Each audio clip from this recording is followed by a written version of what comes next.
তোমরা টেন্সকে নিয়ে কোনো চিন্তা করবে না, কারণ টেন্স যদি সঠিকভাবে এবং সহজ কৌশলে আলোচনা করা হয় তাহলে টেন্সকে তোমরা আর কোনোদিনও ভুলবে না। তোমরা সাধারণত টেন্স বিভিন্নভাবে পড়ে থাকো। অনেকে পড়ে থাকো ইয়াছ ইয়াছি ইয়াছেন থাকলে অমুক টেন্স হবে, ইবো ইবে ইবেন থাকলে অমুক টেন্স হবে।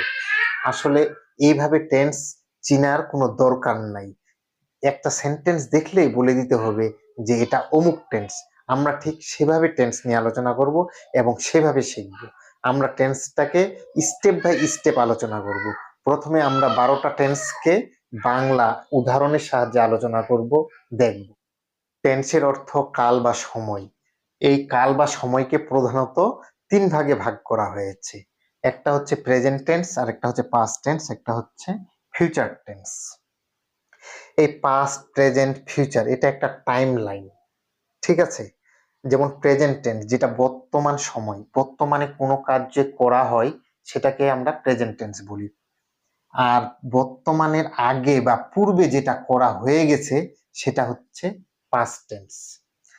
আর বর্তমান থেকে পরে যে কাজটা করা হবে সেটা হচ্ছে ফিউচার টেন্স।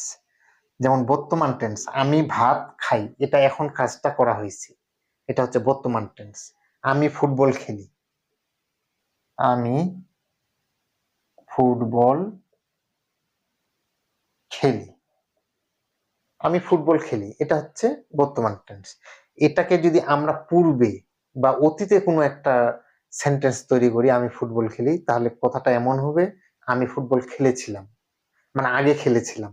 আগে পূর্বে হলে সেটা অতীত। আমি ফুটবল খেলেছিলাম, এটা হচ্ছে অতীত। আর ভবিষ্যৎ কোনটা? ভবিষ্যৎ হচ্ছে বর্তমান থেকে পরে যে কাজটা হবে বা যে কাজটা করব সেটাই হচ্ছে ভবিষ্যৎ বা ফিউচার টেন্স।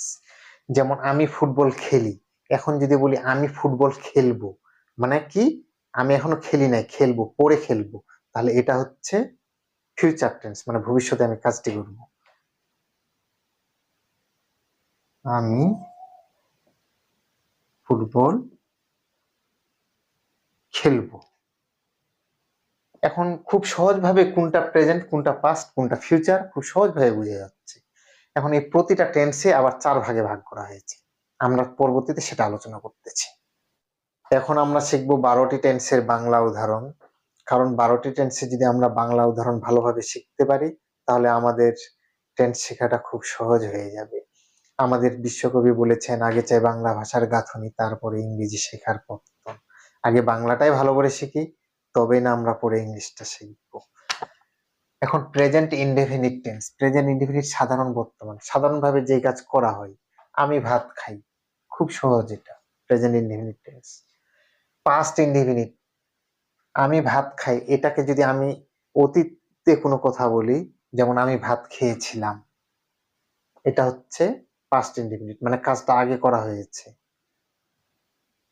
তারপরে ফিউচার ইনডেফিনিট, ভবিষ্যতে যে কাজটা করা হবে, যেমন আমি ভাত খাবো, এখনো খাইনি, ভবিষ্যতে খাবো, এটা হচ্ছে future indefinite tense.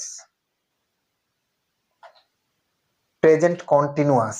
Present continuous হচ্ছে, কন্টিনিউয়াস শব্দের অর্থই হচ্ছে চলমান একটা।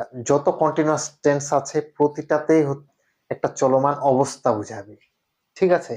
প্রেজেন্ট কন্টিনিউয়াস বর্তমানে যে কাজ চলতেছে এই ধরনের বোঝাবে, সেটাই প্রেজেন্ট কন্টিনিউয়াস টেন্স। আমি ভাত খাইতেছি, মানে আমি ভাত খাইতে আছি, ঠিক আছে? স্টপ না, খাইতে আছি, এটা হচ্ছে present continuous tense. Present continuous হচ্ছে সবসময় খালি চলমান বোঝাবে। Past continuous. পাস্ট কন্টিনিউয়াস এটা হচ্ছে অতীতে কোনো কাজ চলমান বুঝাবে, মানে অতীতে কোনো কাজ চলতে ছিল এই ধরনের বুঝাবে। তাহলে কি হবে? আমি ভাত খাইতেছিলাম, মানে অতীতে আমি খাইতেছিলাম, ঠিক আছে? এটা অতীত বুঝাচ্ছে, পূর্বের কথা বুঝাচ্ছে, তাহলে এটা পাস্ট কন্টিনিউয়াস টেন্স।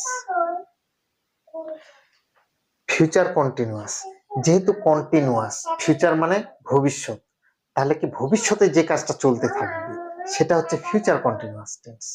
তাহলে আমি ভাত খেতে থাকিব, আমি ভাত খেতে থাকিব, ভবিষ্যতে এটা বুঝাচ্ছে,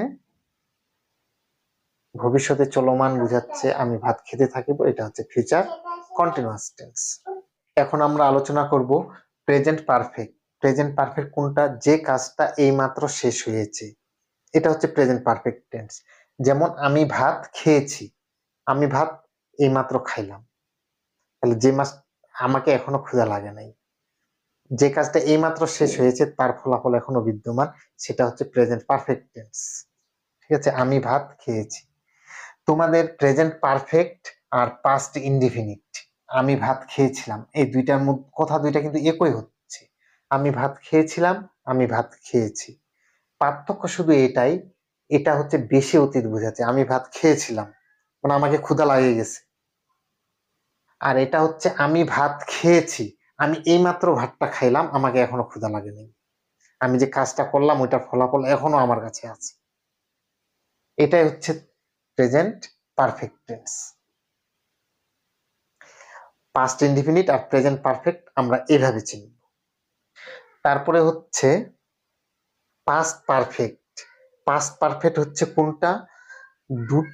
পাস্ট পারফেক্ট হচ্ছে ও দুটি কাজের মধ্যে অতীতে যে কাজটা আগে হয়েছিল সেটা হচ্ছে পাস্ট পারফেক্ট টেন্স। আমি ভাত খাওয়ার পর শুইতে গিয়েছিলাম,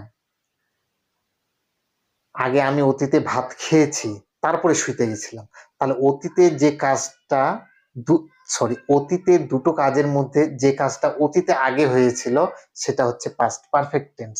আমি ভাত খাওয়ার পর, এটুকু হচ্ছে past perfect tense. Clear? Future perfect. Future perfect হচ্ছে ফিউচার মানে ভবিষ্যতে, ভবিষ্যতে দুটি কাজের মধ্যে যে কাজটা আগে হয়ে যাবে সেটা হচ্ছে ফিউচার পারফেক্ট টেন্স। আবার বলি, ফিউচার পারফেক্ট টেন্স হচ্ছে ভবিষ্যতে দুইটা কাজের মধ্যে যে কাজটা আগে হয়ে যাবে সেটা হচ্ছে ফিউচার পারফেক্ট টেন্স। সে আসার আগ পর্যন্ত আমি ভাত খেয়ে ফেলবো, মানে কেউ আসার আগে আমি ভাতটা খেয়ে ফেলবো, তাহলে আমি ভাত খেয়ে ফেলবো এটা ভবিষ্যতে আগে হয়ে যাবে, এটা হচ্ছে ফিউচার পারফেক্ট টেন্স। খুবই সহজ, একটু মনোযোগ দিয়ে বুঝো, উদাহরণগুলো খুবই সহজ। Present perfect continuous tense. Continuous, continuous মানে একটা চলমান অবস্থা বোঝাবে। ঠিক আছে, প্রেজেন্ট পারফেক্ট কন্টিনিউয়াস। যেমন আমরা প্রেজেন্ট কন্টিনিউয়াস পড়ছিলাম, আমি ভাত খাইতেছি মানে বর্তমানে চলতেছে এরকম বোঝাচ্ছে। আর প্রেজেন্ট পারফেক্ট কন্টিনিউয়াস হচ্ছে এটা দীর্ঘক্ষণ একটা কাজ চলতে আছে বর্তমানে, এই ধরনের বুঝাবে। আমি সকাল থেকে খাইতেছি মানে সকালে খাওয়া শুরু করছি এখনো খাইতেছি দীর্ঘক্ষণ, এটা হচ্ছে প্রেজেন্ট পারফেক্ট কন্টিনিউয়াস টেন্স। সকাল থেকে বৃষ্টি হইতেছে মানে সকালে বৃষ্টি শুরু হয়েছে এখনো চলতে আছে, এটা হচ্ছে present perfect continuous tense. Present perfect continuous কোনটা? যে কাজটা দীর্ঘক্ষণ চলতেছে বর্তমানে বুঝাবে, সেটা হচ্ছে প্রেজেন্ট পারফেক্ট কন্টিনিউয়াস টেন্স। এখন আমরা আলোচনা করব পাস্ট পারফেক্ট কন্টিনিউয়াস টেন্স। ঠিক আছে, তার আগে আমরা পাস্ট কন্টিনিউয়াসে কি আলোচনা করেছিলাম? অতীতে যে কাজটা চলতেছিল সেটা হচ্ছে পাস্ট কন্টিনিউয়াস টেন্স। আর পাস্ট পারফেক্ট কন্টিনিউয়াস হচ্ছে অতীতে দুটি কাজের মধ্যে যে কাজটা চলতে থাকবে এরকম বুঝাবে, সেটা হচ্ছে পাস্ট পারফেক্ট কন্টিনিউয়াস টেন্স। সে 1 ঘন্টা থেকে ভাত খাওয়ার পর পানি খেলো, তাহলে সে 1 ঘন্টা থেকে ভাত খাচ্ছিল অতীতে, এটা হচ্ছে past perfect continuous tense. Future perfect continuous tense. Future perfect continuous tense হচ্ছে কি?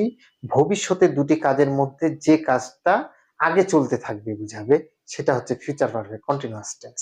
যেমন সে আসার আগ পর্যন্ত আমি ভাত খেতে থাকিব, সে আসার আগে আমি ভাত খেতে থাকিব, তাহলে আমি ভাত খেতে থাকিব এটা হচ্ছে ফিউচার পারফেক্ট কন্টিনিউয়াস টেন্স।